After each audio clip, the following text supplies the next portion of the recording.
मित्रहो नमस्कार. सध्या सोशल मीडियाच्या माध्यमातून, प्रसारमाध्यमांच्या माध्यमातून एकच चर्चा सगळीकडे पाहायला मिळते आहे.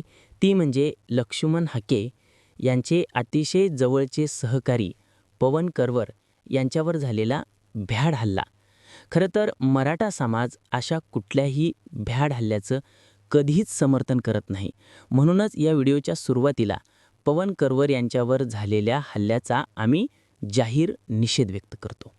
आता नेमकं या हल्ल्याच्या पाठीमागं नेमकं खरं कारण काय आहे ते या व्हिडिओच्या माध्यमातून आपण समजून घेणार आहोत.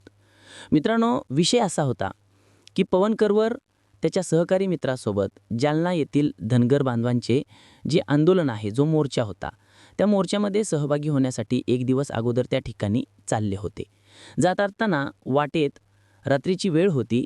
त्यांना जेवायला थांबायचं होतं आणि जेवायला थांबत असताना ते माजलगावच्या पूर्ती सावरगावच्या जवळ एक हॉटेल होतं जगताप यांचं. त्या जगताप यांच्या हॉटेलजवळ त्यांनी गाडी थांबवली. गाडी थांबल्यावर ते सगळे त्यांचे सहकारी मित्र जगताप यांच्या हॉटेलमध्ये जेवायला बसले. आता राहिला विषय, जगताप यांच्या हॉटेलमध्ये जो पवन करवरला फोटो दिसला आणि पवन करवर यांचा माता भडकला असं म्हटलं तरी काही वावगं ठरू नये. पवन करवर यांनी जो फोटो पाहिला तो फोटो होता गेवराईचे आमदार दाराव उजयसिंग पंडित यांचा. आणि दाराव विजयसिंग पंडित आणि लक्ष्मण हाके यांचा मध्यंतरी गाजलेला विषय संपूर्ण महाराष्ट्राला माहिती आहे.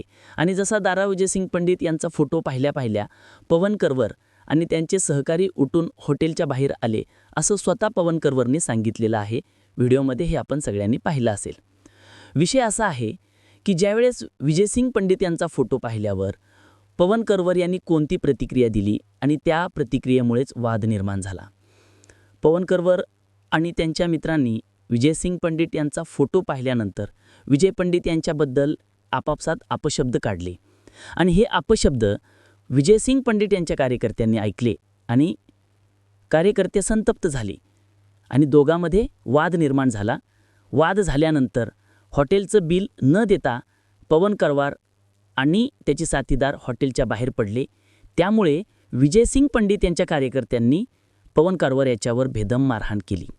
पवन करवर यांचे जर अगोदरचे सोशल मीडियातले व्हिडिओ पाहिले तर पवन करवर स्वतः सांगतोय, मी काय संत आहे का, मी नाही तानू मालीन, मी असं करीन, मी तसं करीन.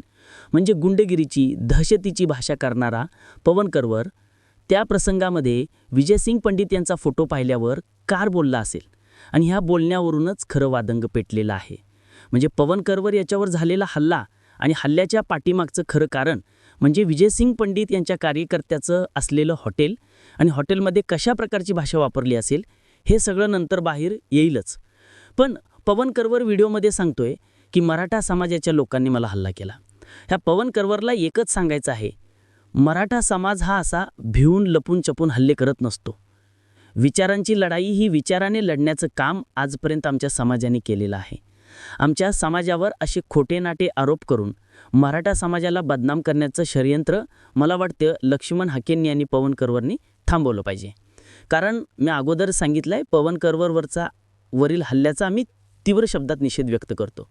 मराठा समाजाला बदनाम करणाऱ्यांनो, पवन करवरला हॉस्पिटलपर्यंत पोहोचवणारे सुद्धा मराठी होते, ही गोष्ट आपण विसरून चालणार नाही. हॉस्पिटलपर्यंत सुखरूप पोहोचवणारे आणि लवकर उपचार मिळावा म्हणून प्रयत्न करणारे सुद्धा मराठी होते, हे आता विसरून चालणार नाही. या हल्ल्यामध्ये संपूर्ण मराठा समाजाला ओगवण्याचं काम जर पवन करवर करणार असेल तर त्याही गोष्टीचा आम्ही जाहीर निषेध व्यक्त करतो. आपण आत्तापर्यंतचे पवन करवरचे हॉस्पिटलमधले व्हिडिओ जरी पाहिले तर पवन करवरची भाषा नेमकी काय सांगते, गुंडगिरीची दहशतीची भाषा अगोदर थांबवणं गरजेचं आहे. हल्ल्याचं मूळ कारण म्हणजे गुंडगिरी दहशत असलेली प्रवृत्तीची भाषा, हेच कारण असावं असं मला वाटतं. कारण मित्रांनो, जगताप यांच्या हॉटेलमध्ये नेमकं काय घडले हे खरं तर जगताप आणि करवर ह्या दोघांनाच माहिती आहे. आणि या दोघांमध्ये विजयसिंग पंडित यांचा फोटोवरून वादंग निर्माण झाला. मुळात हॉटेल मालक जगताप यांनी त्यांच्या स्वतःच्या हॉटेलमध्ये कुणाचे फोटो लावावे हा त्यांचा वैयक्तिक प्रश्न आहे. इथे येणारी जी लोकं आहेत ते जे गिराईक करून येतात त्यांनी फक्त तिथल्या गोष्टींचा स्वाद घेणं गरजेचं आहे. कारण जगताप यांना स्वातंत्र्य आहे, त्यांनी कुणाचे फोटो लावावेत. फक्त पवन करवर आणि त्यांच्या समर्थकांना मला सांगायचं आहे की अशा प्रकारची शिवीगाळीची दहशतीची गुंडगिरीची भाषा हे आपल्याला शोभनीय नाही. आपण विचारांचे वारस असू तर आपण देखील आपली लढाई विचारांना लढणं गरजेचं आहे.